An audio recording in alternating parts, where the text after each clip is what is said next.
Tell us your name, what position and district you are running for, and your background and how it qualifies you for county commissioner. My name is Don Yelton, and I'm running for District 3. And I encourage everybody in the city limits of Asheville to figure out which county commissioner is going to represent them, because the county commissioners do have a very, very important part to play in what's going on in the city. And that's overlooked a lot. So please don't overlook it this time, because it's new territories, it's new ground, and they've got to know who they're voting for. My qualifications. Well, I was born and raised here, and I went to UNCA for 5 years, got a degree in biology and psychology. Would have probably stayed in school if I could have gotten Social Security off of going to school. Went to East Tennessee, got a master's degree in biology. My thesis was published. I taught at Brevard College, went back to school at Clemson, and got a degree in environmental systems engineering. Worked for the Land of Sky Regional Council. I've operated wastewater treatment plants. I have worked for Buncombe County twice. And it seems that once you start doing a good job and turning out performance, sometimes you step on people's toes. So I've got the experience, and I've spent over 30 years watching the county commissioners. Okay. Why are you running for county commissioner, and what are your main goals if elected? My main goal is to make the government responsible to people. I'm sick and tired of a shadow government operating by committees that are appointed by the elected officials, and they appoint the same people to every committee, and they say we went to the public. Prime example is the Vance Monument. To be on that committee, you had to be committed to tearing it down or repurposing it. That's not the citizens' comment. We're going to disagree. That's a fact of life. But what they do is select people for those committees that will do exactly what they want done. And I'm sick and tired of it. I've lived here, and I've seen where it's got us. And everybody out there sees where it's got us.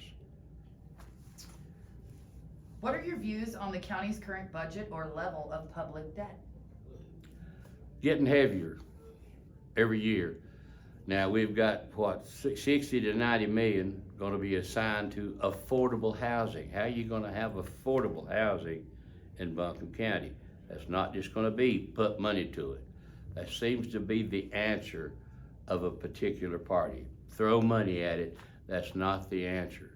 The budget needs to be, and now you can go to the website and see the Buncombe County budget, but it's not line item. You wouldn't have what you got if I hadn't been bitching for it for many, many years. Do you agree with defunding the police? You're going to show this publicly, so I will just say no. Okay. What are your views on homelessness in Asheville, and how do you feel currently it has been handled? It's been handled to get more numbers that are homeless, so they'll get more money. They could care less about the homeless. They're being used. At the last county commissioners meeting, there was a 1.25 million given to somebody, and then they were going to do this for projects to build business back up because of COVID. Well, the county board, and Brownie Newman is the one that made them vote on shutting down business every month when he didn't even have to. He had the authority to do it anytime he wanted to, but he wanted to appeal to everybody. What are 3 ways that you will tackle the issue of homelessness, and what are your thoughts on things like low barrier shelters, camping, panhandling, and the Needle program? Well, as a result of some efforts of some folks in the community that are citizens, I was made aware of the fact that ABCCM has about an 80 to 85% success rate. Why? Because if you are going to stay here, you have to do this.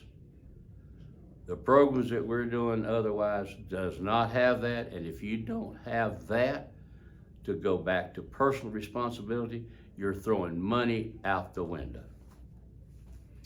What are your strategies for reducing the exceedingly high crime rates in Asheville, Buncombe County? Bust them and put them in jail. Would you consider reconsidering some of the current grants to nonprofits that have no accountability? For example, Steady Collective Needle Exchange. Oh, Lord. That's a wonderful question, because my personal opinion is, and I will verbally and vocally fight for this. So if you want this, you better be looking at who you're going to be voting for, okay? I think that any nonprofit that gets tax dollars must open their books completely, right down to the check. It all has to do with transparency. It's our money, folks. We need to know where it goes, just like you know where your family budget goes. Okay. Do you support the new service that has been implemented to relieve APD of calls for people overdosing? The community EMS, I think it's a community ambulance service. Whatever they call it, they'll think some name for it to spend more money. No, because I understand now we have evidences of them giving Narcan to the same person 2 and 3 times a day. That person is doomed for destruction, and there's nothing we can do with popping a needle in them that's gonna save them. If they have already implemented this program and it proves to have taken a load off of APD, then would you support the program? Oh, that's just a way to justify cutting the money from the police. No, because we don't know when that drug addict is gonna flip. We don't know. How will you further support our school system, both financially and in regard to safety, considering there were needles found on the school bus at Oakley Elementary, which has still yet to be addressed?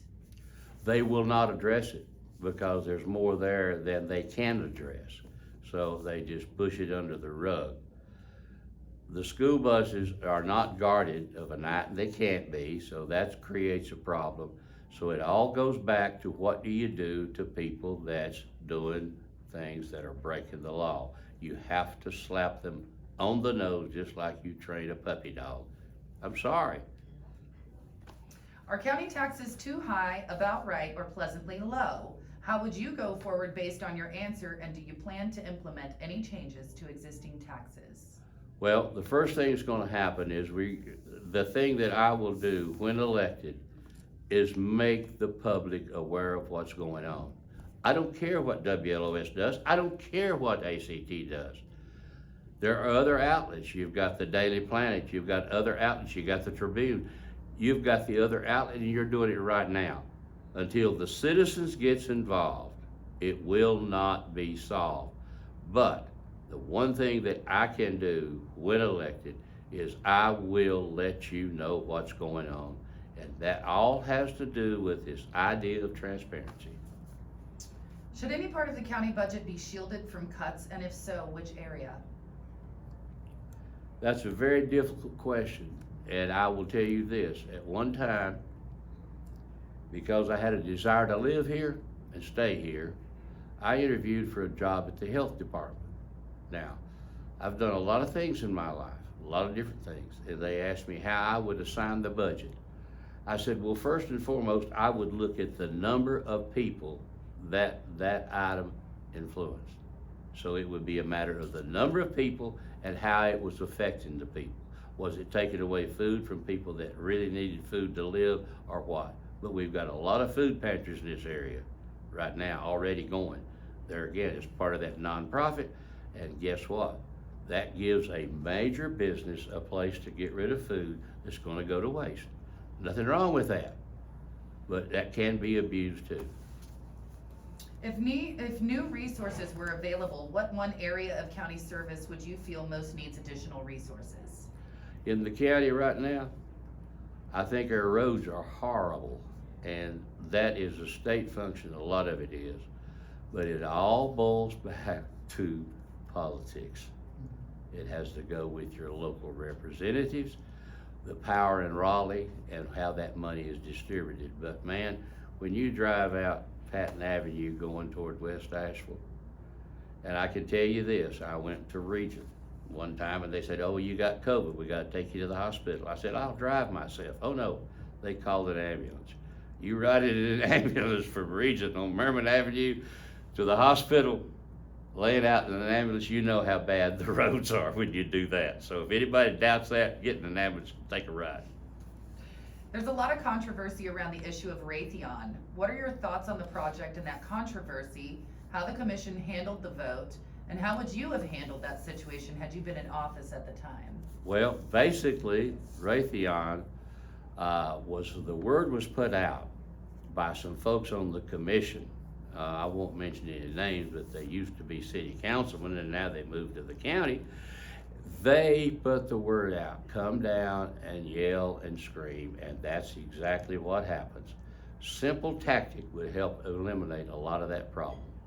County Commissioners meeting, public comment should be, they should comment on any vote as the vote occurs. Tom Sobel did that. Brandon Newman did that when he first got elected to office.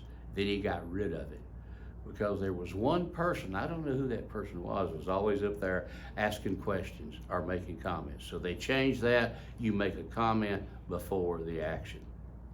See, it comes back to that transparency. Every bit of it does.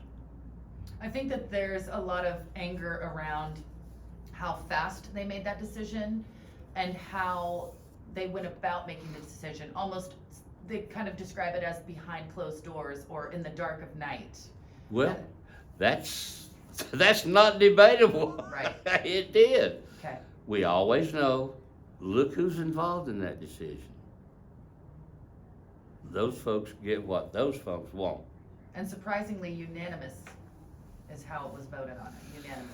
Actually, you got a bunch of people that sit up there and say, well, well, I'll do the same. Mm-mm. I'm not that way, I'm sorry. Might be one dissenting vote, but it'll be there. Now, you spoke to this, but I just want to put it on record. There are many community members who would like transparency regarding how nonprofits spend the taxpayer-funded grants. Would you support nonprofits being required to open their books by line item to the taxpayers? Most definitely, absolutely, and that is part of the transparency. Transparency is this: money in, money out. And right here, where we're recording this today, I asked the question, how much did you pay that consultant to recruit police officers? $250,000. How many people they got to recruit for that $250,000? No comment. That's unacceptable. Contracts are the way you pay people off. It goes through 3 or 4 levels and nobody ever sees it. See, age does have its privileges. Working for the county has its privileges. So we're going to finish on a final thought. Anything that you want the voters to know, it's your turn. The one thing I want them to know, I will maintain at minimum 2 days a week office hours where they can come and sit face to face to speak to me and talk to me. I will tell them what I think to be the truth, and I think most people in Asheville know that. And that's a little bit of a problem because some people don't want you to say no, but sometimes you have to say no. Okay, we thank you very much, Don. Thank you.